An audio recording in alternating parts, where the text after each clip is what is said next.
Imagine looking at your startup's bank account exactly 30 days from today and seeing a fresh wire transfer for $50,000, $100,000, or even $200,000. Most early-stage founders believe that finding and closing an angel investor takes 6 to 9 months of grueling, soul-crushing networking. But the truth is, prolonged fundraising usually just means you don't have a system.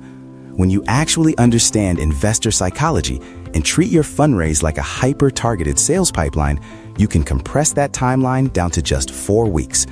Today, I am going to give you the exact day-by-day blueprint to find, pitch, and close an angel investor in 30 days, even if your network is completely empty right now.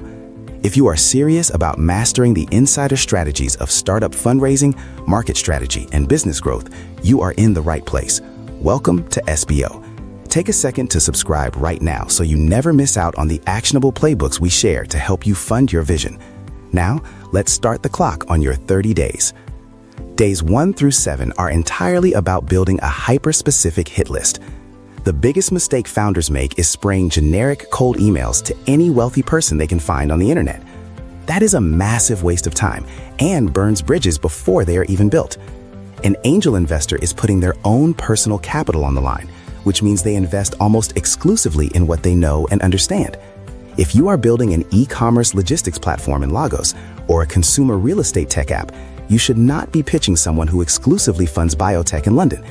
You need to find people who understand your specific market and your local consumer psychology.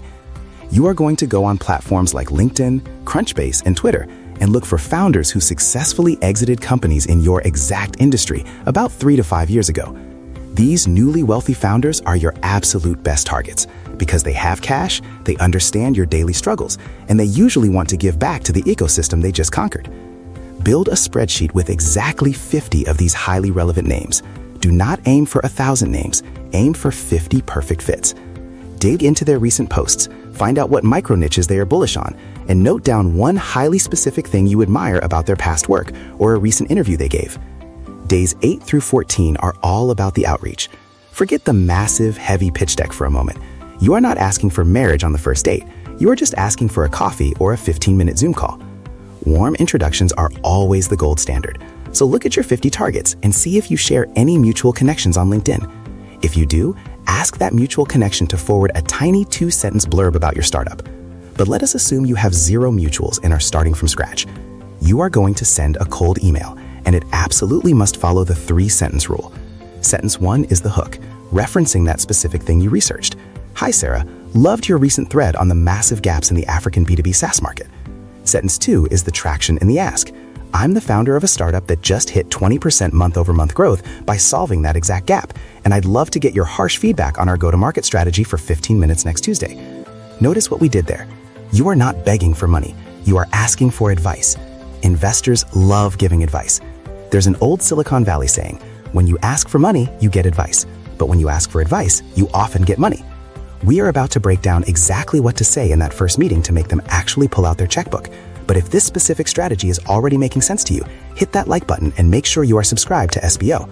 Building a startup is hard enough, and you shouldn't have to figure out the money part completely alone. Let's get back to the timeline. Days 15 through 21 are when the meetings happen. When you get on that Zoom call, do not instantly share your screen and start droning on through a 20-slide presentation. Angel investing is deeply personal. They are investing in you, the founder, just as much as the business model. Spend the first 5 minutes building rapport. Ask them about their journey. Then transition into your narrative. You need to clearly articulate the massive problem you have discovered through your market research, how your product uniquely solves it, and why your specific team is the only one capable of executing it. Keep it conversational. Pull up your pitch deck only if they ask for visual clarification on your unit economics or your go-to-market rollout. Your goal in this first meeting is not to get a verbal yes to a check right then and there. That almost never happens. Your goal is to get them to lean in and say, "This is really interesting. Send me your data room." A data room is just a simple Google Drive folder containing your pitch deck, your financial projections, and your market research documents. Send it over the very same day. Finally, we arrive at days 22 through 30. This is the follow-up and the close, and it's where 90% of founders drop the ball out of fear of being annoying. Investors are exceptionally busy, and silence almost never means a no. It usually just means they're distracted by their own businesses. You need to manufacture urgency to get them to make a decision. The best way to do this by updating them on your momentum. Send an email saying, Hi Sarah, great news. Since we last spoke, we just secured 2 new enterprise pilots, or we just brought on a fantastic technical advisor. Then you confidently introduce the closing mechanic. Let them know that you are utilizing a safe note, which is a simple agreement for future equity. It's a standardized, extremely founder-friendly document that requires 0 legal back and forth. You tell them, we are aiming to close this initial pre-seed tranche by the end of the week because we need to aggressively execute on our Q3 marketing plan. We would absolutely love to have your expertise on the cap table. Are you in for a $25,000 allocation? You give them a clear deadline, a clear amount, and a clear reason why their specific expertise is valued. If you've done your targeting right, built the relationship by asking for advice rather than begging for cash, and shown undeniable momentum during the follow-up phase, this is exactly how you get the wire transfer initiated before day 30 comes to an end. It's a numbers game, but it's a highly strategic numbers game. If you found this breakdown valuable and want to see the exact email templates and pitch deck structures that actually convert, make sure you subscribe to SBO right now. Leave a comment below with the biggest hurdle you are facing in your fundraise right now, and I'll see you in the next video.